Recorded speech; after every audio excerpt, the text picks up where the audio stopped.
4.5 down. 5.5. That feels good. The Eagle has landed.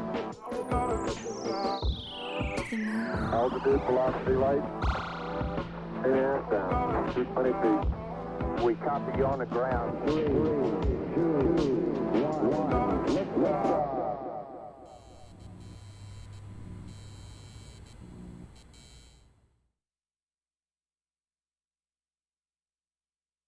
Welcome to Moon Live. We are so excited to be joined by our good friend, Michael Morgan.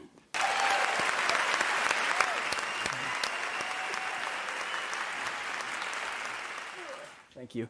Michael is a great friend, one of the smartest people I know, one of the most interesting thinkers I know, someone who really dives into creativity and what it means to be creative, what it means to be an artist, what it means to use our brains in kind of lateral ways.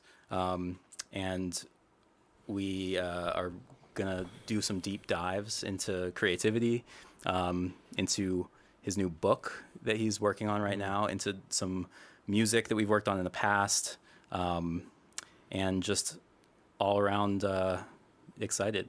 So welcome to the show. Thanks for being here. It's exciting. Let's give a round of applause. I need to turn this up because we're making some music.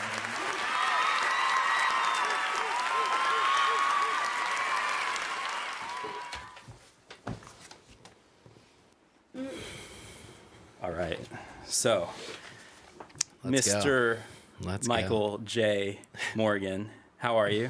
Doing well. Recovering. And feeling good. Michael is, hold on guys, this is making some weird, you guys hear that? Oh, it's Brockhampton. Fucking Brockhampton. Okay, we're good now. Sorry about Saturation 2. Check it out. Yeah, Saturation 2. It's a good album. We were rocking out. So, yeah, when Michael is in Brooklyn, we go hard. And I'm learning the lesson for the first time that probably don't stay up doing deep dives the night before the show until 5 a.m. and off of like a half a bottle of Santori whiskey. Yeah, but we're learning slowly. We'll figure this out. Yeah, I was thinking about it before. I'm like, we love to challenge each other. Yeah, like just in all ways, whether it's like conversation or some concept. And when you put whiskey in the glass, I feel like that's just another game. Do you think I challenged you? I feel like we subconsciously we're challenging each other. Yeah. And I think so. I think I think that's something that I, like all of my closest friends, like that's the, you're pushing each other. It's important. Exactly. Yeah. I think that's like one thing that makes you uniquely you is your desire to challenge and your enjoyment of it. Yeah. It's fun. Thank you. Yeah, I think it's sparring in a way. It has healthy way. Fucked up multiple relationships, but sure. Yeah, but with collaborators, it's a good thing. It's good for the art, bad for. I think it's good with relationship too. It's just a matter of when and why and about what and who. And how. Where. It can get rough. Context, basically, yeah. Yeah, but we have so much to talk about because you do so many different, so many diverse things. Yeah, the middle one is the main one. We also have 3 cameras now. I was looking at the comments. Eduardo, hey, what's up? Oh, cool. Jared, hey, what's up? Hell yeah. Thank you guys for going off in the comments. Sawyer. Who dat? Very close friend from high school. We were Thank you. In the first band I was ever in was with Sawyer. Super homie. What's up, dude? So yeah, there's a couple things just off the bat so we can get into it a little bit, but with a little bit of context. You have a design studio that you run. Yes. It's called Status. Correct. And you do a lot of graphic design, identity for brands, business development, and it's mostly for brands in the audio space and the music space. It was for the first 2 years, and I think I've decided I want to expand that scope a little more. Cool. Yeah. Why?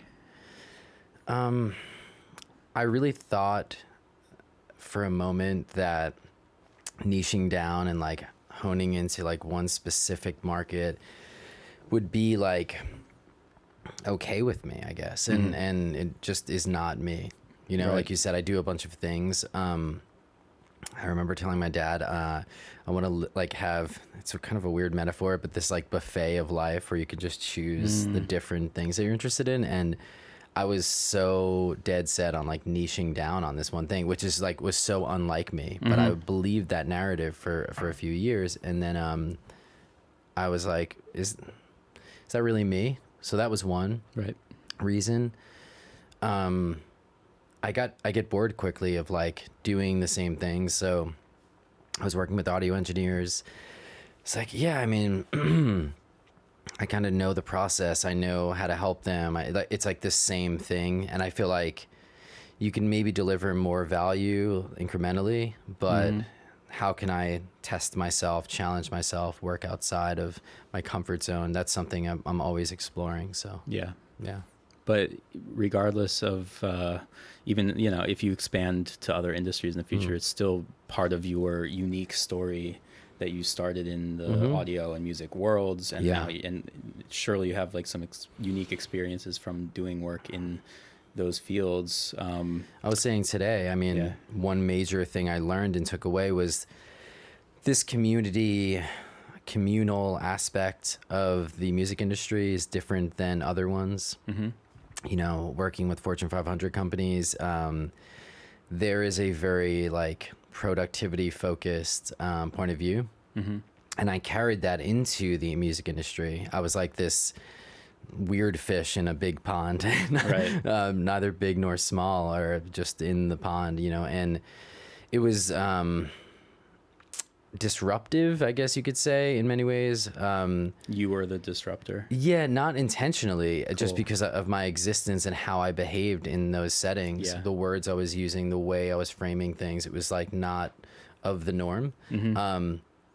And it was cool. They weren't used to that. You're bringing like a business acumen to music, where people are notoriously unorganized and slackers and stoners. And not only that, I mean, like the positive side of that, which is like they're in love with art. And so this idea of boxing it in and productizing it and marketing it was scary to people. It was kind of like just wasn't something they were used to, or didn't understand where the line between authenticity and like productivity was drawn. And to be honest, I don't think I did either early. And then I was able to recalibrate and kind of understand where it worked for that particular setting. So I learned that. I learned the opposite side of my way of thinking from the music industry. And now I bring that into settings where, like this morning on the phone today, like with someone, and she's working in like one of the biggest tech companies ever.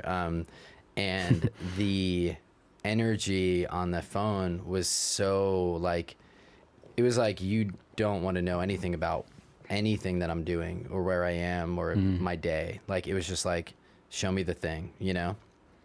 And that's weird, but I try to like be like, oh, you have kids. Like, what's up with them? You know, how old are they? Like, what are they doing? You learned the homie-isms from being in the music industry. It's all about that. It's all about, like, you know, in a really good way. I think, you know, it's important to like have a personal connection, or what are you doing, you know, because it's not really an industry where there's like, I mean, there's plenty of leveraging going on, but really, you know, I think the best stories and the best art is created with people with close connections, and and I think like story. The best music and the best art comes from this deep understanding of the situation you're in, or like lack of understanding, but total like amazement of like where you are, whether that's good or bad. But there's a connection to like where you're at. Whereas on this call today, it was like, it was just show me the PDF, you know, like that's all, that's where I'm at. I'm just in these ones and zeros. Like, I'm just dialed in. And I, coming from that background, working in corporate America for 15 years, it definitely shaped, like I said, how I was. And so I recognize it very quickly now. And I'm like, hey, let's slow down. Right. So what are your, like goals with status? What are the Yeah. like things that you can bring to a company and give them value?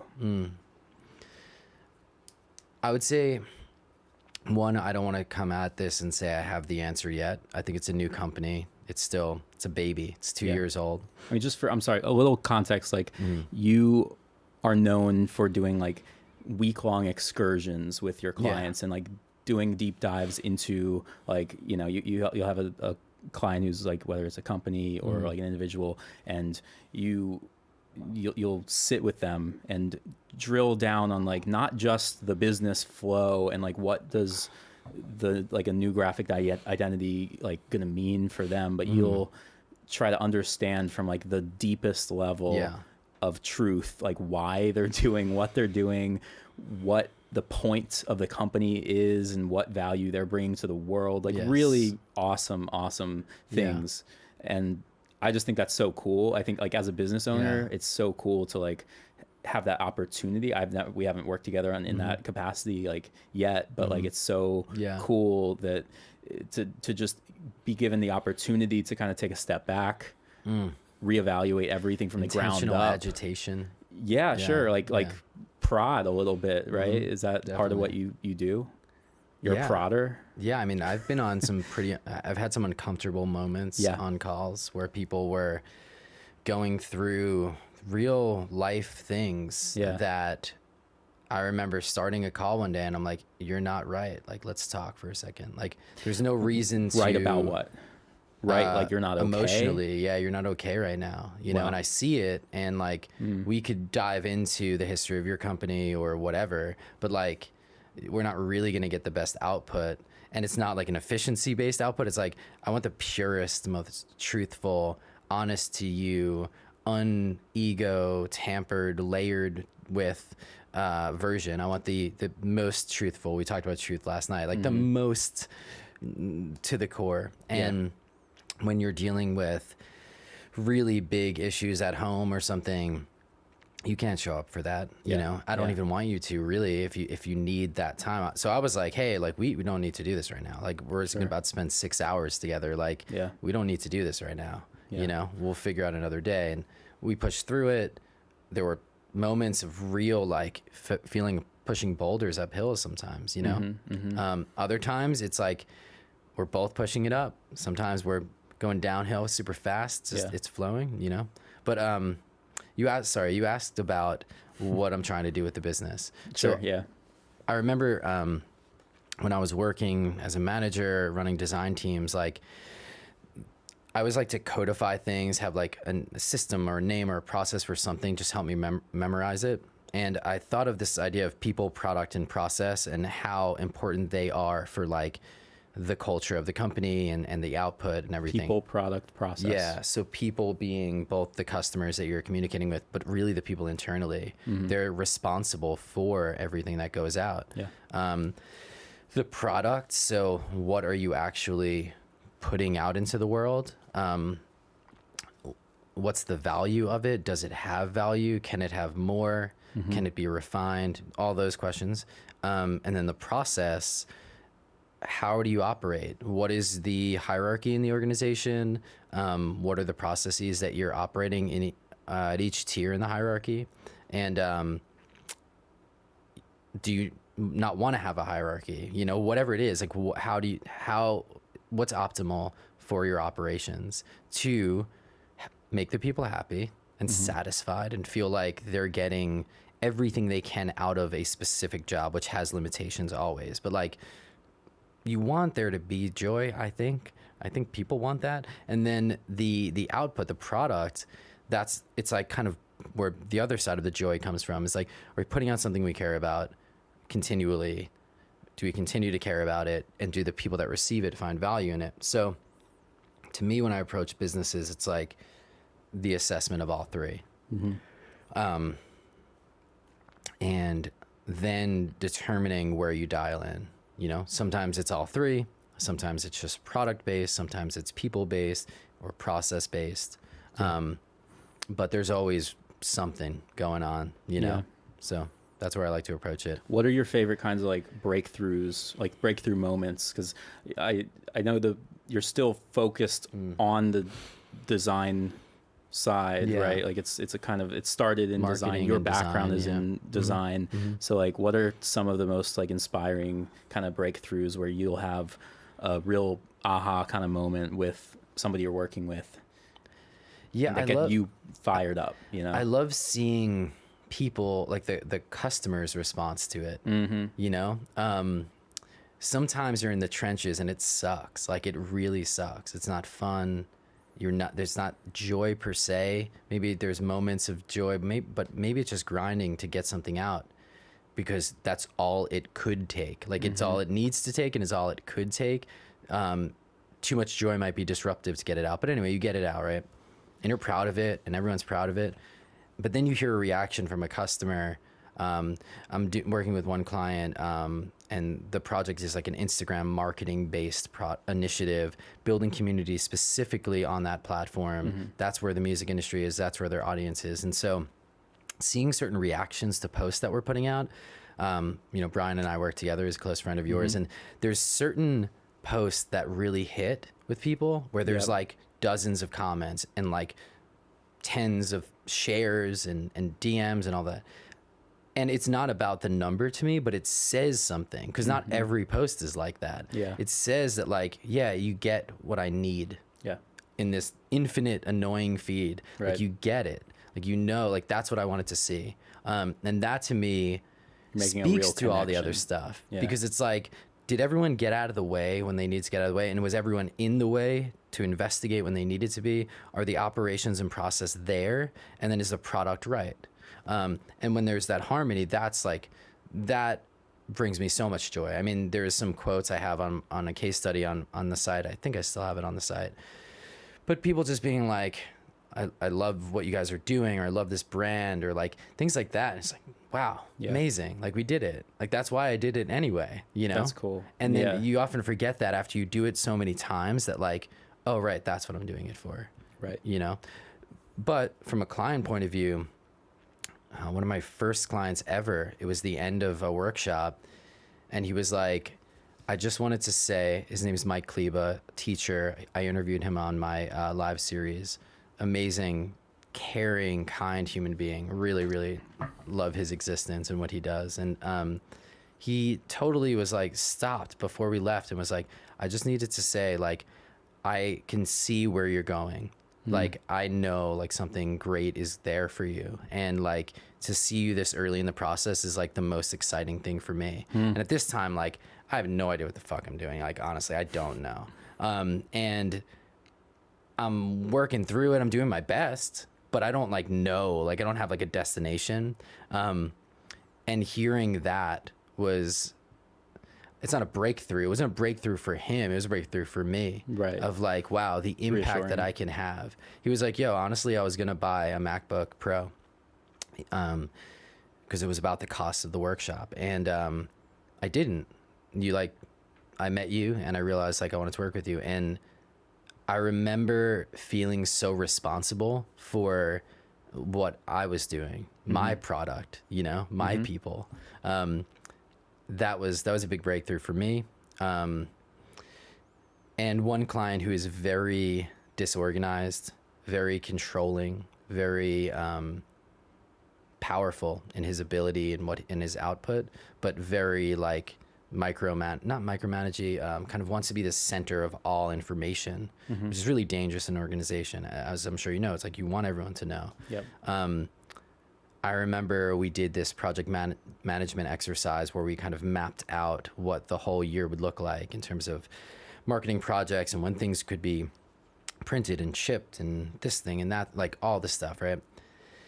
And he like hit me up like the next day and he's like, I need to do this for myself. Like, it just totally blew my mind what we did yesterday, and I need to do this for myself. And that, again, like back to the people, it was like, this has nothing to do with the company. This has nothing to do with what you gave me money to help you with, or this is helping you as an individual, you know, with a wife and with 2 kids, and you know what I mean? Yep.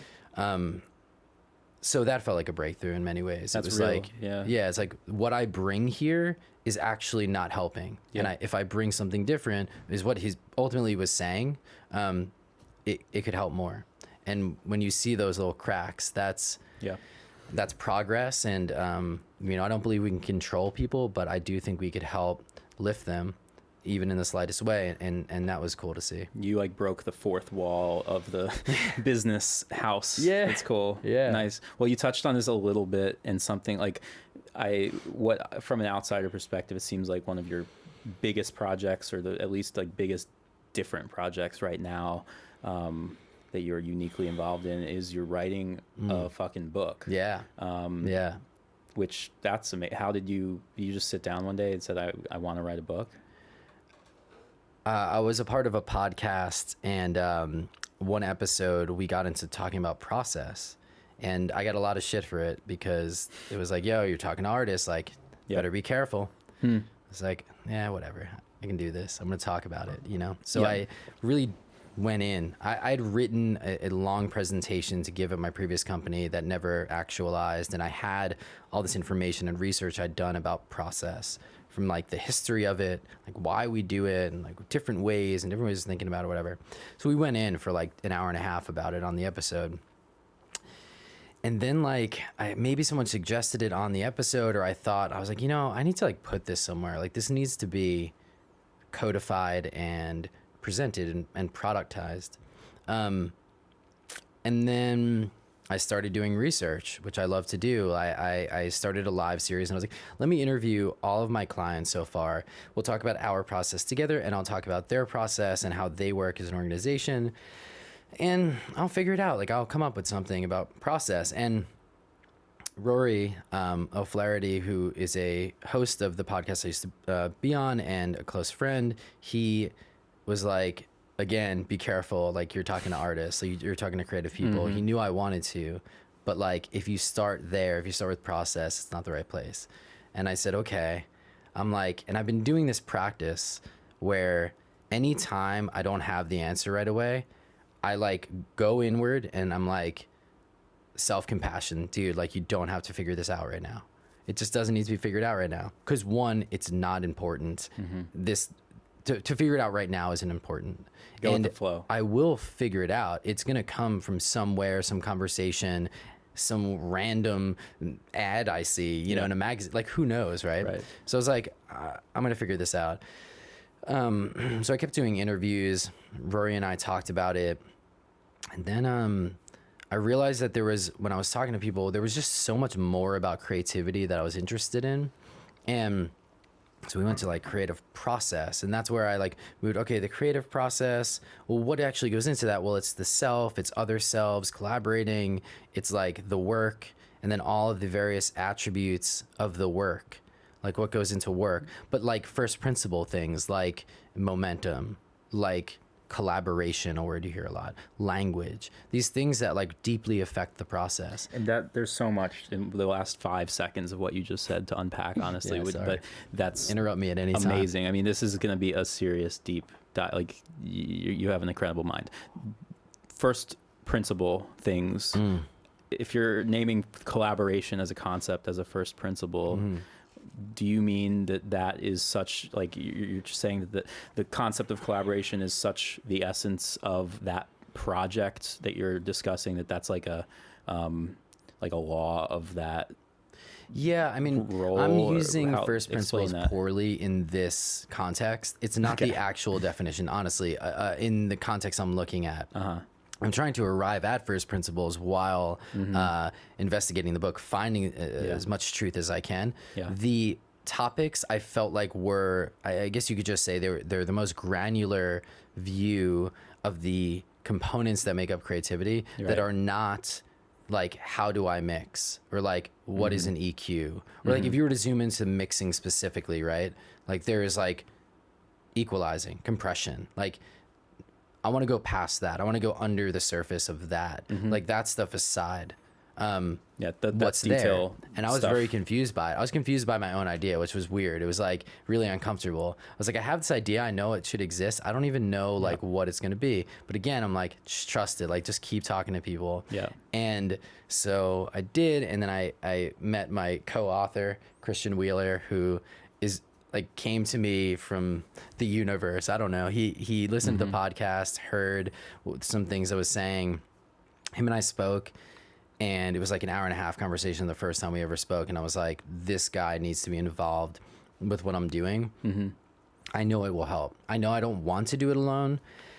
I can't really. It's just too big. Like, what's the point? I want to collaborate. I want this to be an example of the creative process. It's meta, right? But the book writing is that's a the creative thing process, that's really so. interesting to me about. So like I had the great honor of being on the series that you put together to accumulate the research for the book. And you've basically been having someone on your show on Instagram Live every Wednesday and just discussing, like, you'll kind of throw a couple keywords out and then you'll just talk about like what that means to that person, which I think is such a cool concept because they're all like little meta granular parts of the creative process. And each word, it really made me think, like, because there were so many interesting ones, like you kind of like let me choose from a couple and we talked about it. And just in kind of diving into these concepts, you realize how many different, like it was a lesson in language, really, because you realize how many different interpretations one word can, like feedback or something. Like there's so many angles that you can attack that word, just in the creative process sphere or realm. You can talk about that in so many different ways and what it means from so many different angles. Is that what the format of the book is going to be like? Are you still like experimenting with the format of the book? So yeah, form, I guess, is short for format. Maybe it should be. I mean, it's rooted in that word, right? And design is form meeting function, right? So like, what is the purpose it serves? What is the shape of the thing? Sometimes they're interrelated. Sometimes the shape it is serves the function better. Other times it doesn't matter what the form is, as long as the function served. So the book, I've been thinking about it like that. What is the function it's serving? And then what is the form that it needs to take as a result of that? Or can it be independent of that and still achieve it, right? I'm one who likes where form meets function really harmoniously. And it's like the purpose it's trying to serve and the way it's displayed is so interwoven that most people don't realize those two components are at play in any design. So the function of the book is to help. So the lives are called Exploring Creativity. And I was joking with Christian the other day because I was like, really the book is called Navigating Creativity. The lives are about exploring it. The result of, now it's not actually going to be called that. We don't know. He was like not feeling that. And I was like, it's lame. I don't like it. But, you know, but conceptually it's like that, because when you think about navigating a creative process, the first thing that comes to mind is like, yeah, that's subjective. Like it's different for everyone. And I'm like, I know.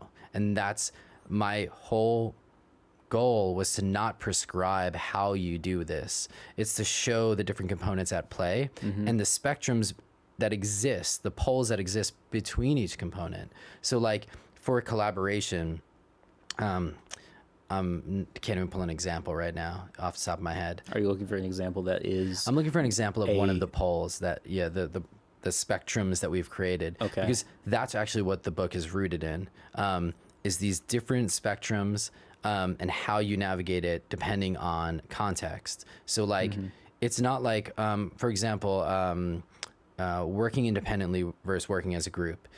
If I were to write, you should always work as a group, right?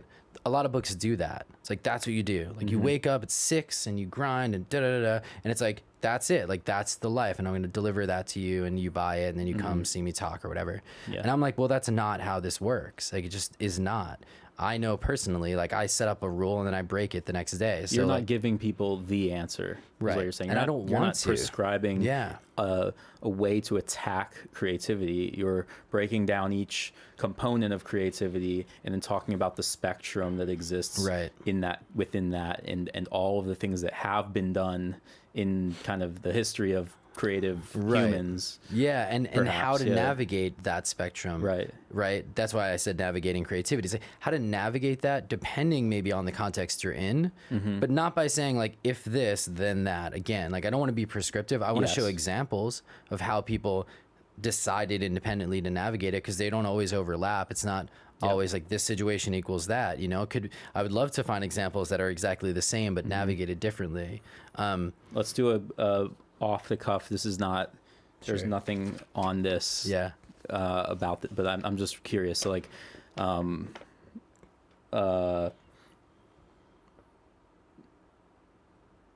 thinking of a category to give you, and then I want to hear your like 30-second version of like, what are the polls and how would you recommend that someone navigates those polls? Rapid fire. An easy way to get out of this is to say, I'm still in the research phase, but That's okay. but hit me with it. Go ahead. What are the are they like, okay. It's hard. It's hard for me to do. Tone. Yeah.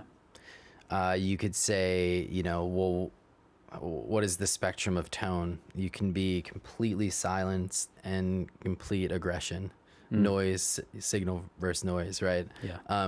When do you decide that? How do you decide that? Why do you decide that? I honestly think there's that layer, but there's also the fact that like, hey, that exists, period.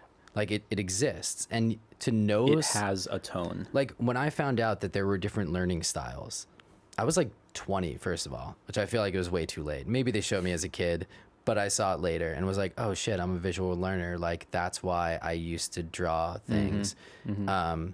Like, Yeah, that's real. and I like honed in on it. And then I was like, I'm a fucking visual learner. That's the way I'm going to learn. And like, I'm going to diagram everything or whatever. Right.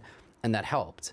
The chart didn't say anything other than like, this is what it is. Now here's a tool, you know? And that's what I want the book to be. I don't want to say like, do this, then that. Right. I want to say like these things exist. Here's maybe a story, an example, a quote, fact, or my own thoughts around it. And then, you know, it's your life. Like it's to think that, again, you can't change anyone. To think that on the whole, I'm going to change and guide every individual that opens this book is just insane. That's not your prerogative, Right, though. I You're don't not want the kind to, of person yeah. who's trying to like be like, oh, the reason they did this great work is because they read Right. my book, and like you're a researcher, you're a dissector. Like I think you Yeah. want to get to the bottom of systematizing the components that go into being creative, which I think is really important and really cool. What has this is probably the last question I'm going to ask you about the book before we get into some music, because I want to contextualize your music, because we haven't really been talking about music yet at all. But what is the thing like because we started this about the same time, which was funny it's too. really cool. Yeah. And you like, are you like, what are you like 18 or 19? Yeah, I think 18. To your interview Maybe series. 17. Okay. I think we're on 17 too. Wow. Cool. Yeah. Cool. But what is the thing that's been most surprising to you as you're getting this feedback in from people? And it can be a general concept. It can be like just a really specific, like you heard something and it just like blew your mind or something. What's been something you didn't expect these creative people to give you for you to work with, and it might have like thrown a wrench in the gears? You're great at asking questions, by the way, but I already have this answer. I hate having a canned response, but it really is. I genuinely believe this. To me, it was, so all these people are friends of mine, and they're all from all walks of life. They're doing all different types of things. They're producers, they're poets, they're teachers, etc. Right? They're people that I like love dearly, you know, and deeply. And I'm talking to them for 2 hours straight, and it's only about them. Like, you're hearing me talk. Yeah, it's I won't pretty shut intense. the fuck Like, up. if you guys I'll think this keep- is yeah. intense, because this is Right. pretty intense. Your But show's it's intense. reverse. Like, I don't, I try to not say anything. Yeah. Like, I can talk forever, as you're all witnessing on the camera. But like, Hannah's they're fast asleep. what's that? Hannah's been asleep for the last 45 minutes. Amazing. No, I'm just kidding. Yeah. But where is that? This is the first time Josh hasn't had to use a single sound effect in the entire interview portion Crickets. of the show. There it is. He's still quick on the draw. All right. But yes. so re-meeting the people that I would tell you I respect and love and admire and think are great, and then speaking to them for 2 hours where I don't say anything, I don't talk about this bullshit that's happening and with my dad and I, or whatever, you know what I mean? Sure, Like, yeah. none of your that's job there. is to pull I'm out of gone. people. You're Yeah. getting your research out Exactly. of those 2 hours. And I'm like, wow, I love them even more. And that to me was like, wait, can I bring that in every situation with my friends? Like, of course I can. Yeah. Now, there's, again, a spectrum of which we identified on JC's yesterday or Wednesday. Shout out JC. That was one of my favorites. That was awesome. Yeah. Selfish versus selfless, right? If I'm always like that, like, where am I in this situation? Like, there is no me anymore. We can get metaphysical here, but I mean, like, I remove me from the equation completely, and then it's like, well, what is my existence other than just making everyone better to the point of full sacrifice of myself? That's bad. That would be the worst version of it. But the healthy balance of it is that you go into meeting people with this openness, with this like understanding that there's like a whole world inside of them, and that Right. was an insight that I got. Non-existential viewpoint on that. Like Yeah. there's so much. I mean, that's my favorite part about this show too.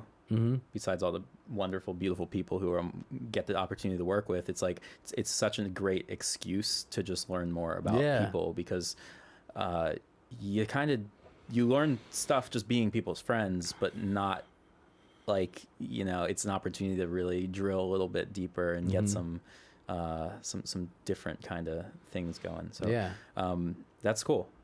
That's a great answer. I really Thank you for validating me. Yeah, you're welcome. A little validation is always good for the soul.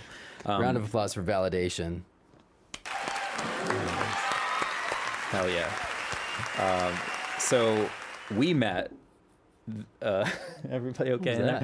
Yeah. We met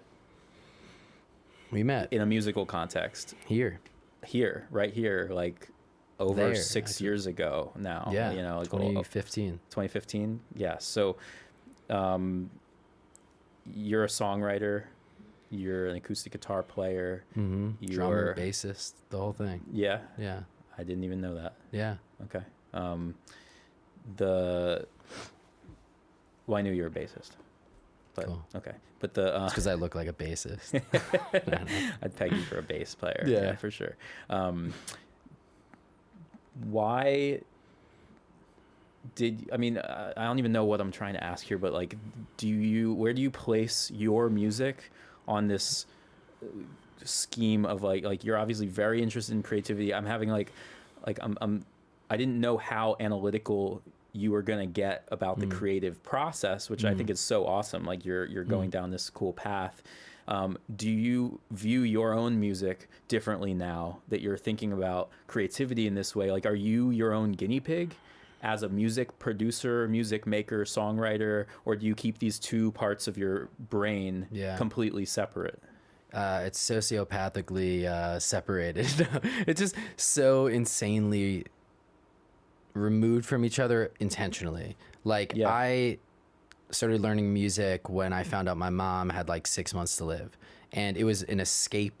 It was an ability to kind of create a world where I can live within and express within and take input and put it into something. Wow. And I was like, that is all that shit needs to be. Like any productization of that is just not good for me.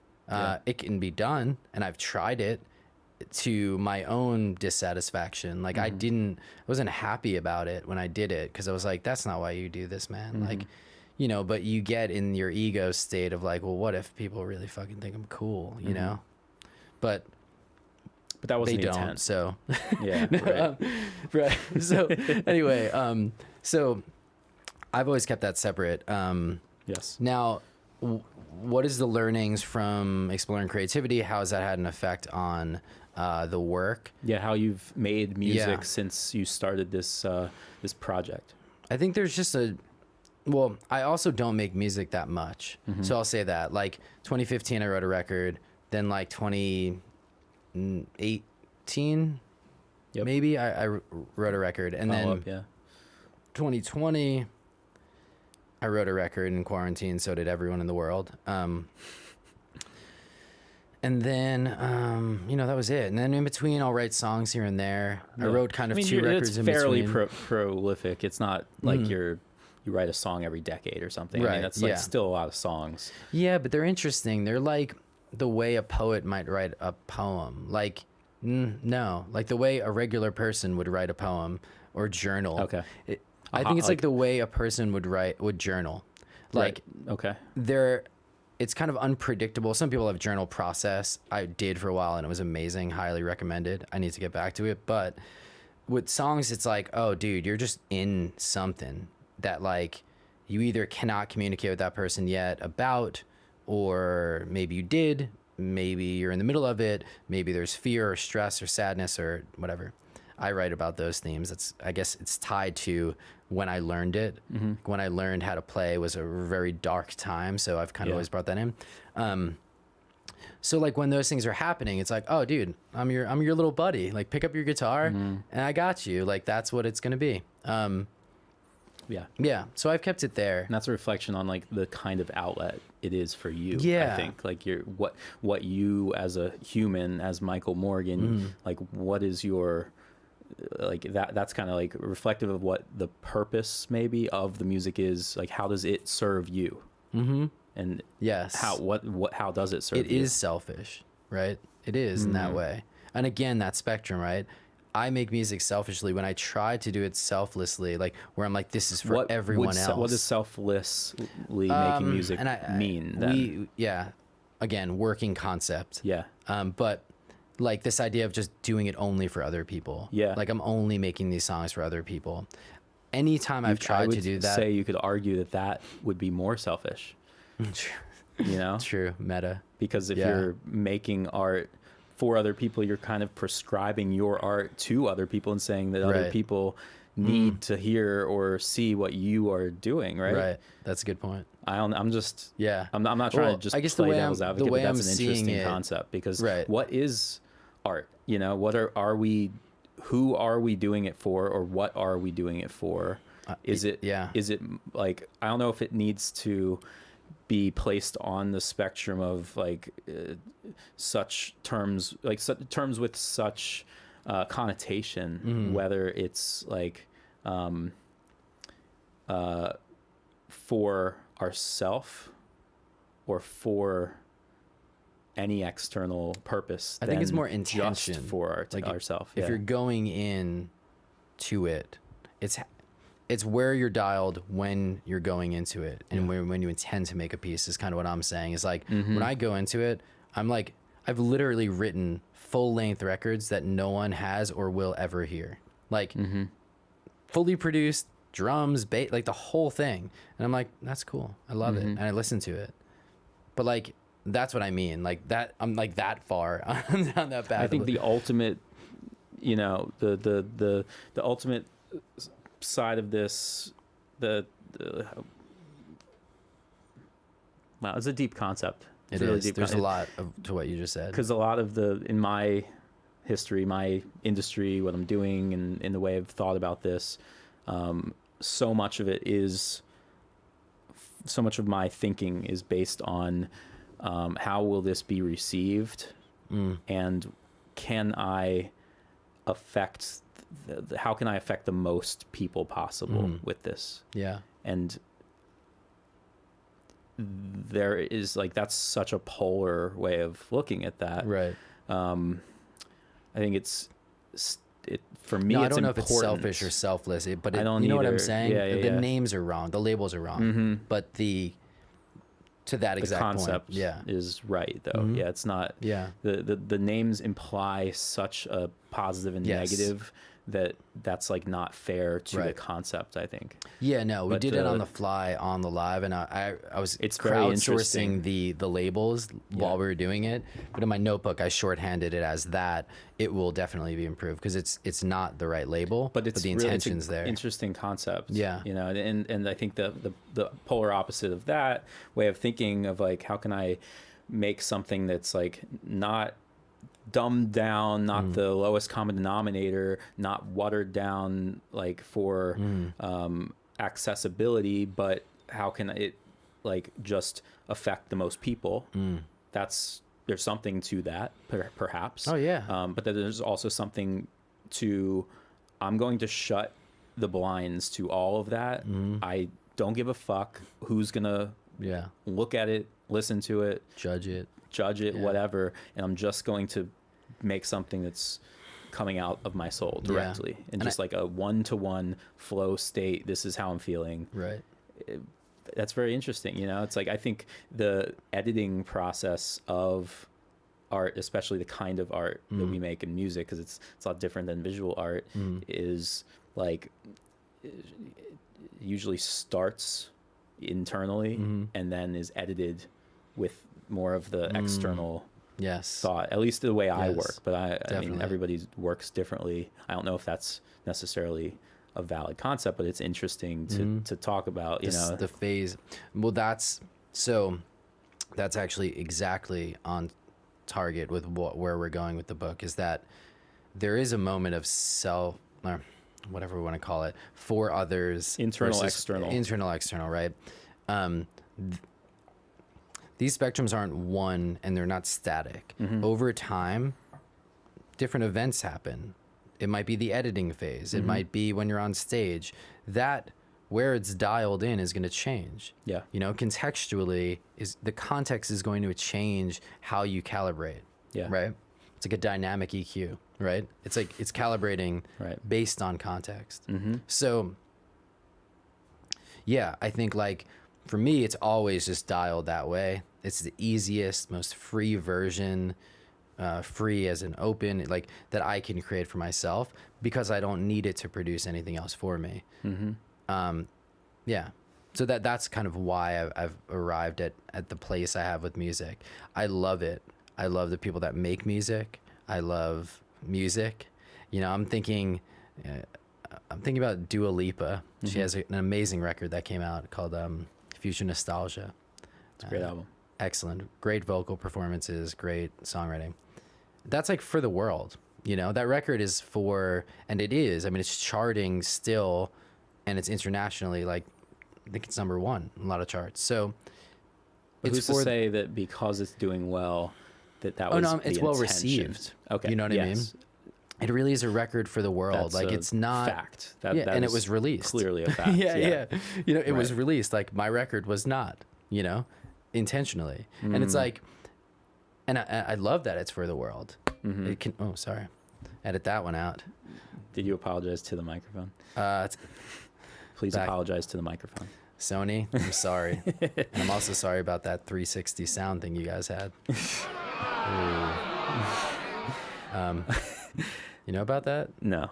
That's like their version of Atmos. They've done a lot of shitty things. That's all right. But these mics are great, so they're fantastic. Yeah. So is the Walkman. Let's Discman. That's some heady shit. That's a lot to think about. The Discman part? Or? Yeah, specifically. Yeah. No, it's a lot. Dumb quibble at the end of all of that. But there's so much to digest, but we're going to listen to some music, and then we're going to get into some less heady stuff and have some fun, because Michael's also a hilarious guy, and we haven't really showcased that at all yet. So we could just do this for 2 hours. Like, it's a lot to think about. I think there's I just can't wait to read this book. I'm honored to be like a tiny, small part of the creation of it. It's super cool. I love the mode of thinking that you have, because I don't read a lot of things like this. I don't know if they exist. It's really, and it's unique. And I think that the perspective you're bringing into it from the background you have in music and design is just really cool. Speaking of the form and function of, not a lot of people talk about form and function in music, and you have a really unique perspective on that, being a designer. Super cool. So let's talk about the music you're gonna play a little bit. What are you gonna do? You're gonna play 1 or 2 songs today? Play 2. All right. So 2 songs. There's a song called Bloom. I made a record called Bloom right here, sitting right over there. Yep. This record I met you maybe within the year that my mom passed away. I was at the lowest point probably of my life, I would say. I broke up with a longtime girlfriend of 2 years. literally the day before my mom, technically the same day. Wow. Didn't know it was going to happen. Obviously, I had no idea my mom would pass away that day. It just came out of the blue.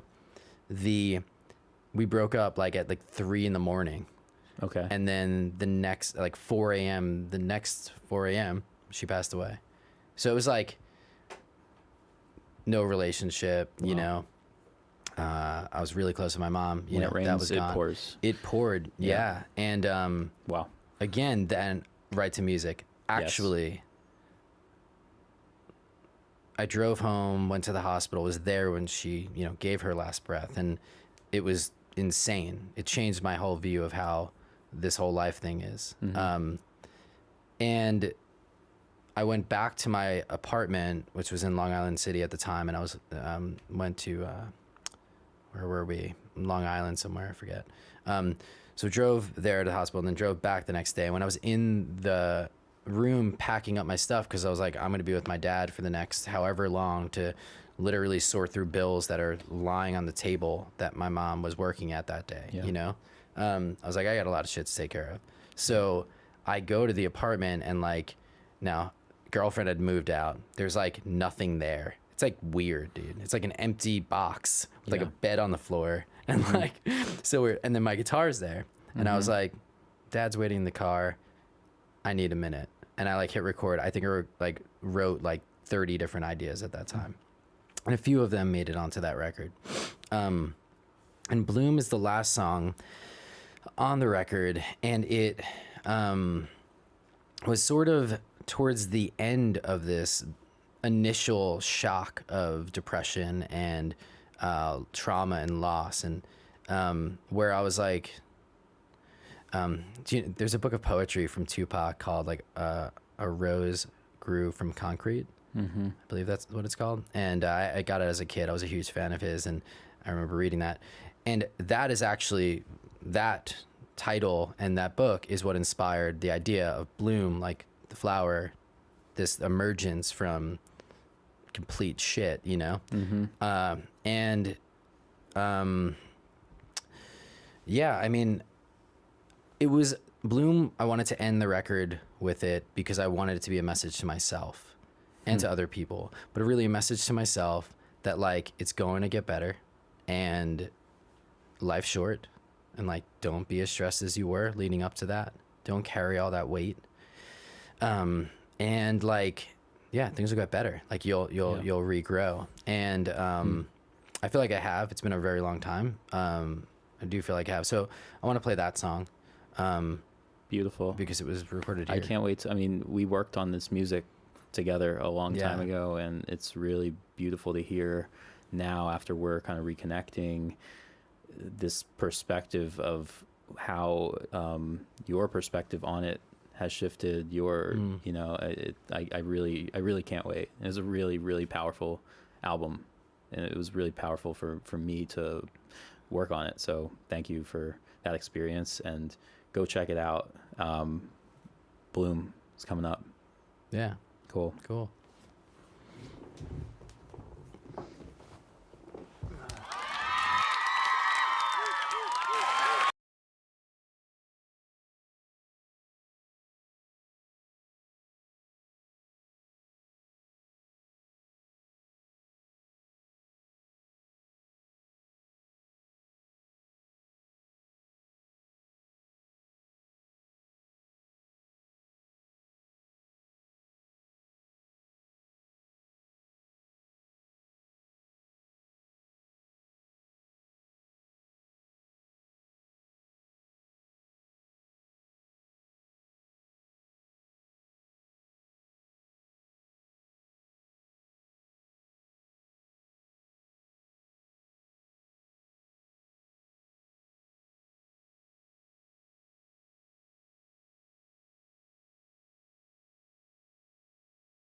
Okay.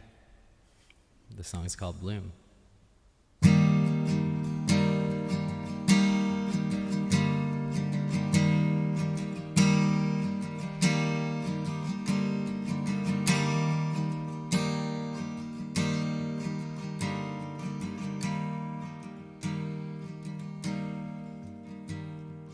Take me to where I believe I am from. Dear, put me back right on the street. Here, it's easier. Here comes the sun. And bloom from the very first sight of the sun. Then grow up or hide in the clouds that I remember when I was young. But you're gonna waste time trying to stay in line. Well, I need to give you some advice. I watch my mother die with family by her side. Well, I realize life's too short to let go.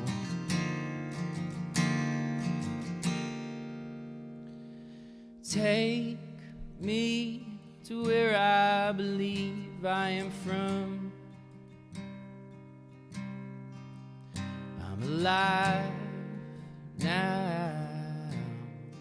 I've become.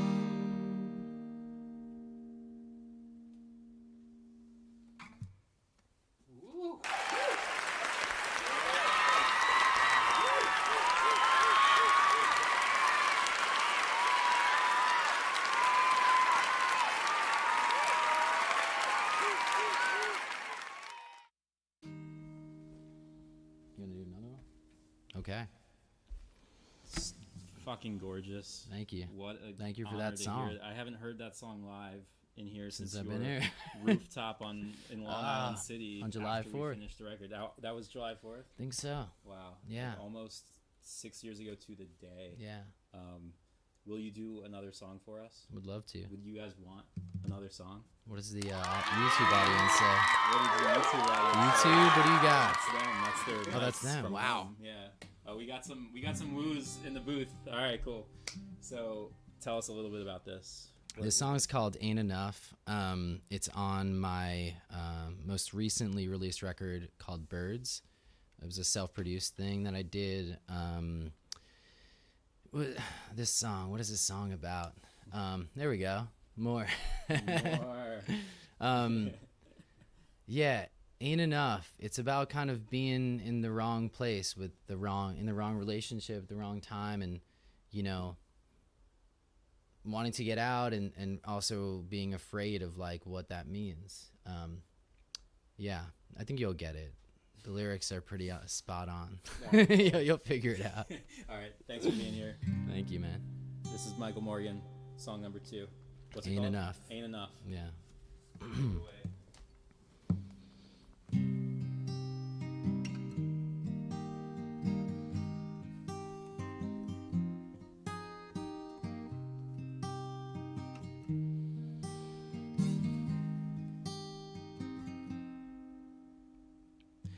Been spending my days going back home, my head a mess, my heart too old, and I pushed you away, 'cause I need some time by myself to get my head on straight. Well, I need nobody else. Sorry, I'm getting choked up. That's real, man. That's real. Well, I need nobody else, I need no other lie. I just need the truth that I never will find. And I suffer the price and I pay the cost, 'cause I don't have no love picking me up.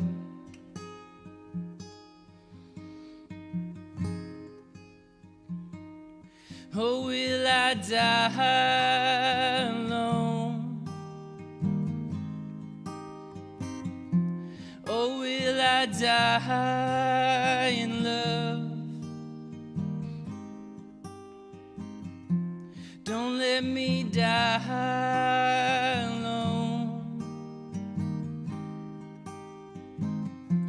Don't let me die in love. Spending my days going back home with my head a mess, my heart too old, and I pushed you away. I need some time by myself to get my head on straight. Well, I need nobody else, I need no other lie. I just need the truth and I never will find. And I suffer the price, pay the cost. Well, I don't have my love picking me up.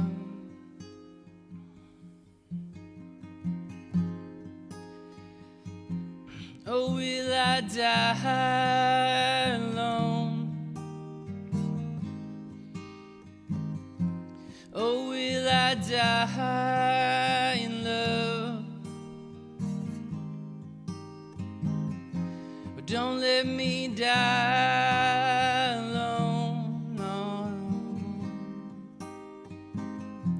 Don't let me die in love.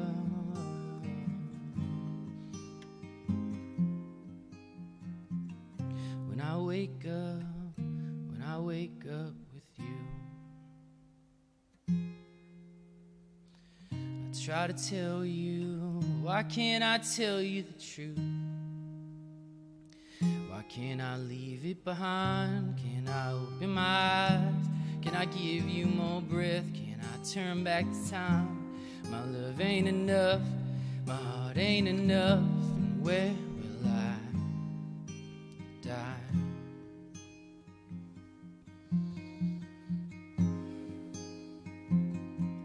Oh, will I die alone?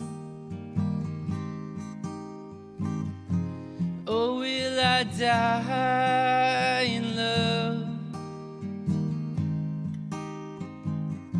But don't let me die alone, no, no. But don't let me die in love.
we're back. Thank you. That was fucking amazing. Big round of applause for Michael Morgan. What a fucking tearjerker. Is there a little laugh and a cheer? Is that what it is? Yeah, they're it's a a whole fucking roller coaster of emotions out here now, man. You fucked us up. Yeah, I was like, how's this gonna go? You guys are on the lights. Yeah, we're still getting set up a little bit because we just want to get right into it. I'm so glad we talked about I was thinking of the there we go. I was thinking about our conversation about song internal or external songs, and I just realized I wasn't thinking about your music when we were talking about that. I was thinking about just music in general, and your songs are so personal. Yeah. Thinking about them with that frame of mind was very interesting because it's I can't imagine it's such raw honesty that it reminded me that there's a whole nother variable in that conversation, which is what is the art, and should that inform the internal versus external kind of purpose? Is it a caricature of, or your songs are a diary entry. Yeah, they are a journal entry sometimes. And how could that be? How could there be any external influence, or how should there be? Yeah. It's that. It's hey, what do you think about those lyrics about my mom dying? You think I should cut that? You know, it's hard to really get feedback. It needs to be so raw, but something like a Dua Lipa song about going up in the club. Yeah. It's a lot different, it's that has more of an external, there's just so much. It was, we're going to get to some light, fun stuff, but that was just, I'm still recovering from that. My body feels different. Yeah. It takes a lot to play those songs, and to really mean it. That's the thing. It's this weird trade-off. That's why I don't play that much, because if I perform those songs every day, at some point, then it just doesn't feel the same way. Or if it feels like this every single day, I don't even want that. That's, but I really was happy to do it. I've been rehearsing the last few weeks to really get myself in the place to play it. So thank you for having me. Thank you for being here. We're honored that you took such initiative and dug back into the catalog, and that's just so meaningful, and yeah, that was such an awesome experience. So thanks for doing that. Right. And where else, right? Right here. Where they were incepted in the, the versions we were listening to, at least. We're going to play some Over Under. Now, I know I'm quite familiar with this one. Over Under. Woo!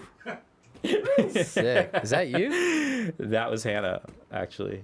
Nice. Hannah, do you have a mic this week? I do have a mic. Hey, everybody. It's Wow. Can you do that again? Is that your tag?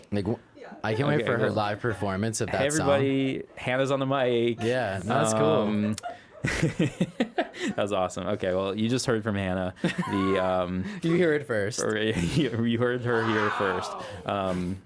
Yeah, we're very lucky to have Hannah and the rest of the intern squad running the over-under words, which keep me on my toes.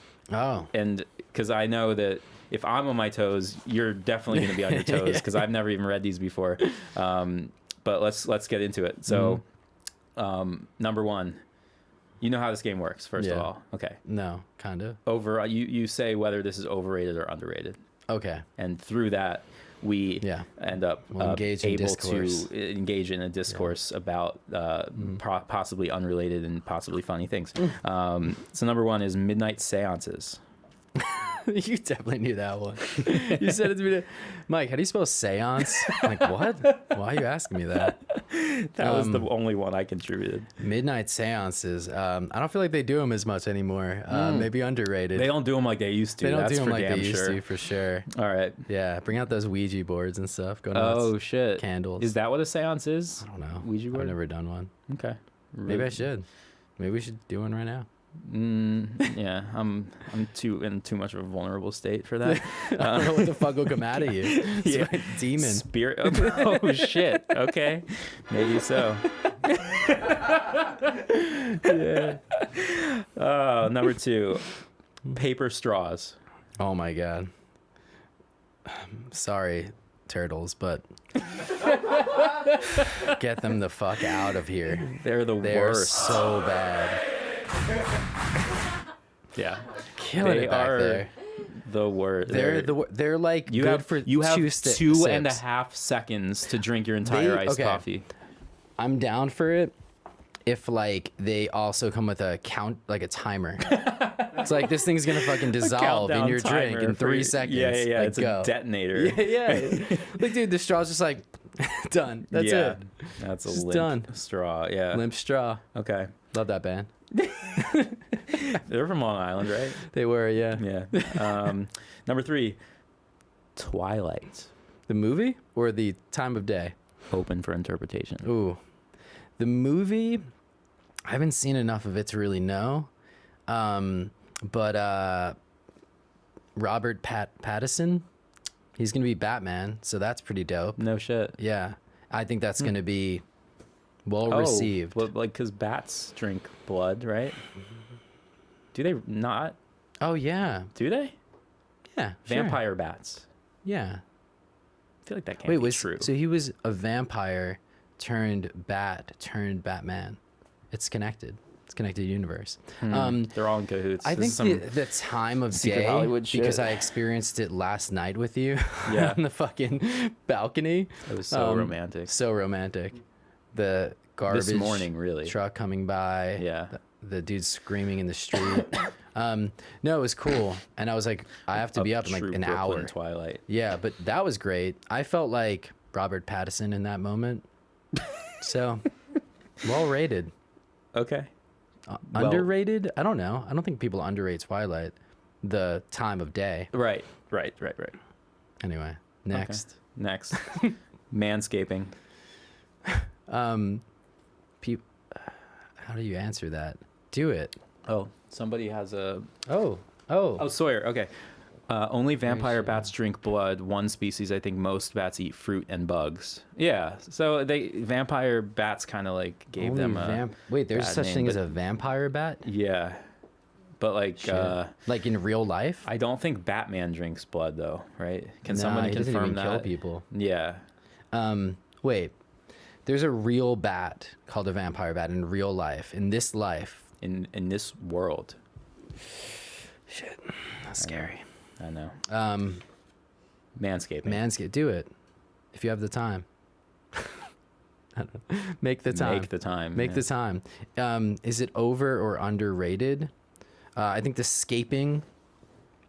I don't really care if a man scapes personally, but the scaping, it is. I feel like don't know how to answer it. Underrated would mean that it's not good. Don't think too hard about it. I don't know. You know? Just scape. Scape. Do the scaping. Yes. Yeah. Yeah, they don't drink human blood though. Just like cow. Cows. Manscaping is a must. Real shit. Thanks, JC. Cows also don't drink human blood. No. They drink the cow blood. Oh. Even crazier. Got it. Okay. Like yeah, a yeah, bat and a cow. Cows definitely Imagine that. don't Poor drink cow. blood. Bat cow. That I would watch. Cat dog. Cat dog. Part 2. Bat cow. Oh yeah. That's cool. You know, Cat Dog. The voice of Cat and Dog is the same guy who does SpongeBob. The voice of SpongeBob. Wow. Yeah, blew my mind. That guy's so talented. Legend. Love Get him on here. Seriously. Yeah. Definitely LA, but yeah, soon. Get him out soon of here. enough. Once we have the budget, fly him out. If you're listening, We're taking donations Twilight and tonight. Batman, the series, sponsor us. Yeah. Okay. Gender reveal parties. Overrated. Yeah. Like, just tell me when you know. Like, you're having a fucking baby. Great. I'm happy for you. Let me know if it's a boy or a girl so I can figure out what to get. Sure. Or tell me, we don't want to do that. Yep.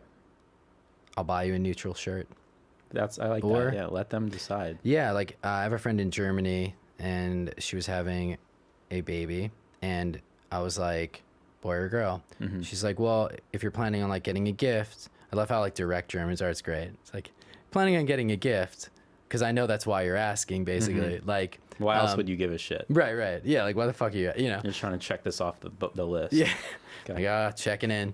No, they're like, we're trying to keep the room neutral. Like, we don't want to make it all pink or all blue. Right. We want to make it space. Like, they're total geeks. So, like, it's like, all astronaut themed. So, cool. I got, like, I don't remember, like a little mobile. Mobiles. So Whatever I got, you want to call it. It's I really got up them to a little eye of the beholder. spaceman one. Cool. Yeah, Space person, Yes. because the whole point was that it was gender neutral. The whole Don't tell them. Don't tell them. yeah. Don't tell them not Space to. neutral. Don't take the cap off the space. Everything's person. pretty neutral in space, I feel like.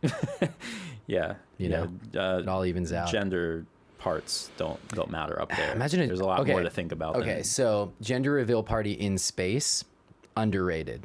You should definitely do that. That's crazy. is the kid up there? Sure. Oh, they do that before the kid is out. No, the reveal is they launch the kid into space, and then it shoots out rockets of pink or blue. Underrated. Having a baby in space, that hasn't even, I don't think that's been done yet. Yeah, I don't think someone yeah. is going to be the first baby to be born in space at some point in the future. Don't know if you would live. Well, you're inside the, I'm no the scientist. capsule. Yeah, but you're like floating. Well, the placenta is gonna get fucking messy. It's messy. Yeah. Yeah, I'm gonna stick to Earth for that one. But you get to say that you're gonna be in the Underrated. history books. All right, Birkenstocks. You happen to be wearing Adidas, some slides today. Adidas slides. Mm-hmm.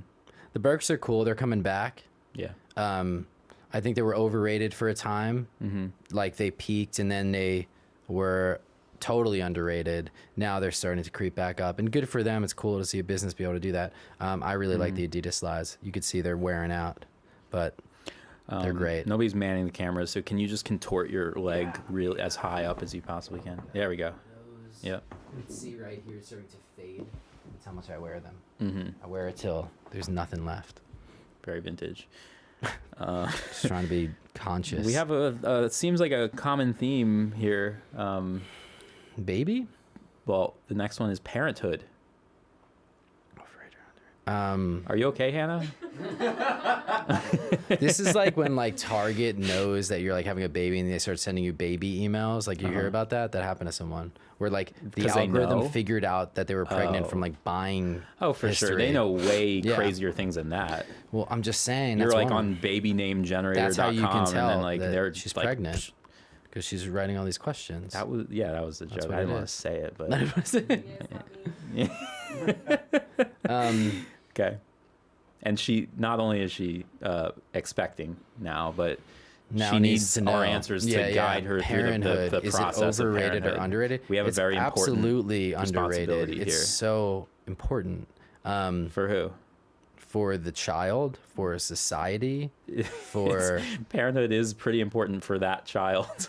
Yeah. It's gonna be birthed. yeah. That's fair. If they didn't have parents, they wouldn't even be birthed. So it's so important. No, Right. yeah, it's so important. I mean, my parents weren't like the happiest, like cutest couple ever. They're still talking about manscaping. Yeah, they're out going there? nuts out there. We're Trim bringing your it back. pubes, okay? Trim Yeah. your Well, pubes. we love manscaping too. Thanks, Molly. We're gonna be doing that after the after show. Yeah. They weren't in. my parents, That is the after party. Yeah, from the We got balcony. The manscaper lawnmower 4 or whatever. Yeah. Okay. So yeah, parents weren't like deeply in love. In fact, like they might have wanted to get a divorce many times. Like, but they stayed together. They kept things, good enough. Raised us well. Taught us a lot of things. I mean, there's so many studies and research into the effects on children where, the mother's not close to the child or the father's not or both. Like, I mean, these babies are picking up on all these biorhythms and all this shit. So Yep. it's so important. Yeah. And the idea of being a parent, psyched. I took a poll on the internet and I asked, should I have a baby? Was that the poll? I was like, would you like to have a baby with me? Yeah, Yes right. or no? What was the response? I think you were the only one that wrote in. No, I was Yeah. Yeah, I'm still ready. I'm I waiting. asked if people thought I would have a boy or a girl. It was like girl 90%. Wow. Yeah. So what does it mean? I don't know. Gender reveal in space is what it means. That is an interesting question. Yeah. You asked, if I were to have a baby, Yeah. do you, people who know me, think it would be a boy or a girl? What are we producing here? Like, let me know. Wow. Crowdsource the gender. Yeah. Manscaping for the see that, win. girl. Hannah, I think this is the most There you go. response garnering over under you've ever made. Manscaping is going nuts in the chat. Yeah. Okay. Pubes. Okay, well, here's a question for the chat, because strike while the iron's hot. They're going wild. I can hear them through the walls a little bit. Upload your photos. No, that's not what we're asking. This is for the people who are interested in men's parts in the chat. Bald or scaped? I guess bald is a type of scaped, but bald or trimmed? You mean to the skin? Or Bald means bald. Bald means you Bald means lost hair. That's a no, condition. no. It's a condition. Alopecia is the condition of baldness. Yes. Okay. So Baldness we're talking about to the skin. yeah, to the skin. Nothing there. Smooth. Slide right off it. Always What do we trimmed think? / cleaned. Okay. Cleaned. What does that mean? Well, I don't know. Yeah. Dirtied? Depends on the package. Okay, depends on the package. So I love how this Can is you where elaborate? all of this went. scaped is the bare minimum. Yeah, for sure. Scape it. When you say depends on the package, Molly, If you needed what package would require bald versus the normal trimmed / cleaned? And nobody's saying clean. That wasn't the question. Should you clean it? Yeah, definitely clean it. Oh my gosh. Yeah. Please. Who are we talking about here? Please. Okay, but yeah, let us know. We'll go through the next one and then we'll come back. But yeah, when does bald become an option based on the Love Island? Low cut fade. Yo, for real, JC. Yeah. That's the win. All right, we're done with this question now. He's won that. Yeah, go to your neighborhood barbershop and ask him for the low cut fade. Yeah, I need that fade. Yeah, that's a fresh fade, bro. Yeah, tight bald fade you got. Okay, I can't believe we got here. Island. Love Island? Love Island. That's Long Island? It says Love Island. I think it's a show that I've never seen. Yeah, So- it's one of them. Is that the one where they Sounds like a show I've can't never see seen. each other? Scott, you probably know this, right? Love Island, haven't seen it, but I think it's like dating Hannah? on an island. Is it just, I think it might be people dating on an island. Oh, Okay. interesting. Survivor, but dating. I'm going to take that definition as the description of the show. Okay. People that date on an island. Yes. Overrated or underrated? I grew up on Long Island, an actual island, Yep. which this is, and I dated there. What is this? And we're on Long Island right now, technically, but some people Okay. would disagree. Okay, fair. And Overrated, underrated? I like dating on Long Island. I feel like there needs to be a neutral option in this game. there is. And that's it. Neutral. Hannah, now that we've gone through that, can you confirm what is Love Island? You pretty much captured it. It's Love on a an bunch of island. people falling in love on an island. Do they say what island it is? Probably changes every season. Changes every season. Yeah. Okay, Mr. Love Island producer. It's like the easiest format to figure out. Love Island. Okay, there's going to be love. There's going to be this island. Let's switch up the island, switch Yeah. up the love. Good. Yeah. We got infinite seasons now. Show me the Infinite drama. money. Just Yeah. roll it in. You know what? I don't really watch those shows usually, but the Yeah. one I was a little intrigued by was like that Netflix one, very early lockdown with they had to fall in love without ever seeing Love is Blind. And there was just that one crazy lady who was so insecure about how old she was, and she was like, she couldn't crack it with like the 23-year-old dude. You guys know? You know what I'm talking about? Yeah, everyone in this room is nodding their head. Wow. Okay, missing out. Molly says neutral ruins the point of the game. Okay, like overrated Love Island, all those shows, they're all the same. Okay, spicy. You hear it first. Spicy. We have one more. Oh. I made Greg's like 4 hours long, and mine I'm like, all right, we're done. Yeah. Under. I like it. Over. Get to the point, you know. Yeah. We need to hear the Life, tea. over or under? Are you ready for the last over under? Can we get a drum roll, please? Let's take a sip.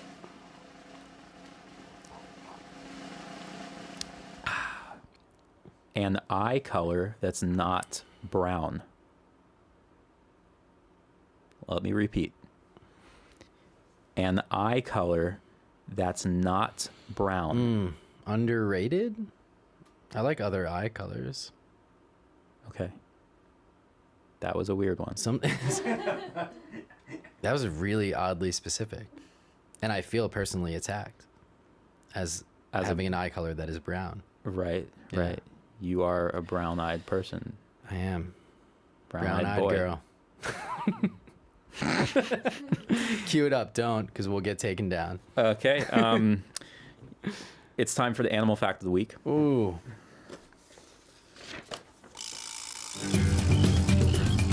Animal fact of the week.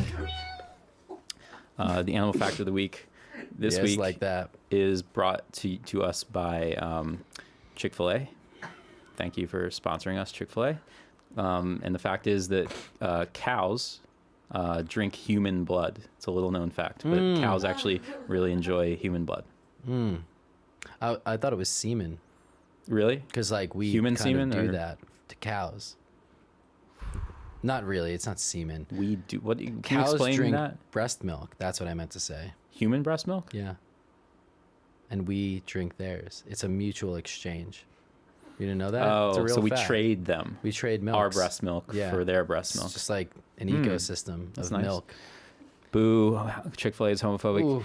Yeah, I know. And to be honest, listen, I'm gonna be the first to say this on the live show right now. Fuck you, Chick-fil-A. Yeah. We're giving back your money. We're gonna send back the check tomorrow as soon as the post office opens.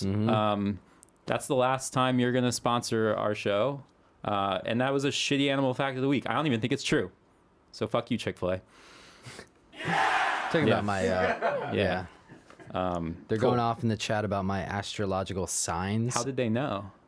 JC knows. You guys covered that on your interview yesterday. I missed that part. No, but I don't know how he knows, but we know. And he posts memes about Sages How did sucking Molly and tag Moon like that? That's crazy. yeah, maybe is that? when she typed moon, it probably just tagged it. Oh, cool. It's automatic. Nice. Yeah, definitely. You guys is. are going off on birth times. All right, here we and go. This All is right. getting, I was born I at love this. I 12 love this. p.m. in Mineola, New York. My social security number, December 4th, You had a 1987. lyric. This is a serious, kind of serious question. You had a lyric in one of the songs on Bloom. Yeah. Which I don't know why, but this lyric always stuck with me. Yeah. The lyric is, "I was born on the 4th of July," and you weren't. No. That's not. What No. is the meaning of that lyric? Never really. I was asked writing you. this song. Yeah. And that was the first lyric that came to my mind. And I was like, that's fucking weird. So the second line is, no, I wasn't. I'm telling a lie. That's and right. I That's talk right. about my whole upbringing and all of that. Yeah. It was just sort of the kind of playing around with narratives that Yeah. you hold. You know? Yeah, totally. Full Let's chart. do the full chart. Okay, here we go. This is amazing. December 4th, friends are being 1987, made in the chat 12 right now. I p.m.. love this. You guys rock. We love you so much for being here, for hanging out with us. You can't not be friends with anyone in this chat right now. They're all great. This is the They're all we need great. everyone in the chat to come to Greenpoint, Brooklyn right now, and we're gonna party it up tonight. JC was gonna. It's just it's a hike. Yeah, for sure. Cool. Well, lastly, I just want to say, so you're on a cross country road trip technically right now. Are you kind of like in a middle of the road trip, or did your road trip get like? Are you halting for a undetermined amount of time right now? Tell us about that. Yeah, you were driving all I over did the drive place. across the country. Yeah. So I guess that was the road trip, trip on roads. I got here. I think similar to what I said earlier about sometimes you just don't know, and you just kind of let things hang and see where the dust settles. Yeah. That's kind of where I'm at right now. It's like cool. I love New York. I grew up here. My family's here. My friends are here. I feel great being here, and for now I will be, and then cool. Maybe move to a random state in the United States. Really? I got to see Jared Masters though. Shout out to Jared. Hell yeah. He's out in Portland or outside of Portland. Get here, Sawyer. Sawyer is in Idaho right now. He's like on a plane right now. It's like JetBlue better get Wi-Fi. Good thing they have those direct flights from Idaho to Moon, the studio. Yeah. Perfect. But that's cool. Well, New York loves you too. We're so happy to have you here. Yeah. Glad we could make this happen while you're here from LA, and who the fuck knows where you're going to be next, but we're going to be in touch, and we're going to be on this journey called life, and we're going to do it. So quick plugs. Yeah, quick plugs. I think the best place for people to find you and to follow you and everything is on Instagram right now. Yeah, right? On the gram. Cool. It's michaelj.morgan. You could pretty much find everything else from there. The business is called Status Book, Exploring Creativity. I go live every Wednesday at 11 a.m. PST, 2 p.m. EST. Not going live next week, but I will be after that with Tyler Johnson. Great songwriter, great dude. Awesome. And then I have about 8 more interviews, and then we're going to start really going into writing mode. Cool. I highly recommend it. It's really fun. Yeah. Let's bring this chat energy to the show. There's have a great chat energy already, but if we combine our chat energy forces, like club's going up on a Wednesday afternoon for sure. But the real plug is like everyone in those lives. Like check out every single person in those lives. Like watch a little clip, get into it, follow them, message them, listen to their music, support the work, and community, baby. Community, that's it. Hell yeah. Well, speaking of community, thank you to the Moon people, the Moon community, for being out there. We got Josh and Diego in the booth, killing it. Josh on sound effects and all things audio. We have Taylor over here on the video. Big ups. We got Hannah over here on all things production, all things singing, and killing it on the mic this week for the first time. We got Adelaide over here. Also killing it on production, and I'm lame. And that's it. The applause cuts immediately. But yeah, thank you guys for being here. This is super fun. Like and subscribe. Yeah. I keep getting told, like, we just broke 50 followers on YouTube today, so that's super exciting. We're climbing up slowly. And that's the way we go. We're a slow burn here, and then we like it that way, because like our chats, honestly, this shit's going off harder than anybody out there. Yeah. So next week we have Manny 𝐂𝐻𝐃 on the live. He's the fucking shit. He's an amazing DJ, producer, mixer, and is a really good friend of the studios. And he actually was an engineer at Moon for a really long time, and then he moved out and came back. So he's a really cool guy. So that's gonna be awesome. And we have a question. We love Manny. Does Moon have a hive? Are they called the Mooners? Cool. Yeah.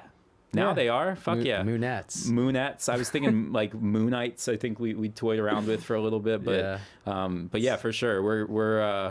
We'll talk after the show, and because we have to figure out how to officially make a hive. We need one. Moonwalkers. That's the name of our club. Yeah. It's like a sleazy club that we have only in here, VIP access. What do you guys think? Moon Babies? Any other names? Maybe get them in there. Club A. Shout out to Club A. Well, dude, this is excellent. I mean, everyone involved is doing a great job. It really runs like an operation that only Lane Banning could put together. It's super fun. I enjoy watching it. shout out to the friends in the chat for supporting it. But I mean, this Oh, is yeah. just a testament to the work you guys are putting in. Like, people are enjoying it. Thanks, you know, man. and that's why we do this stuff. Yeah. Yeah. Well, it was a pleasure. Thank you for being here. Yeah. Go follow Michael on Instagram, and we'll see you next week. Peace.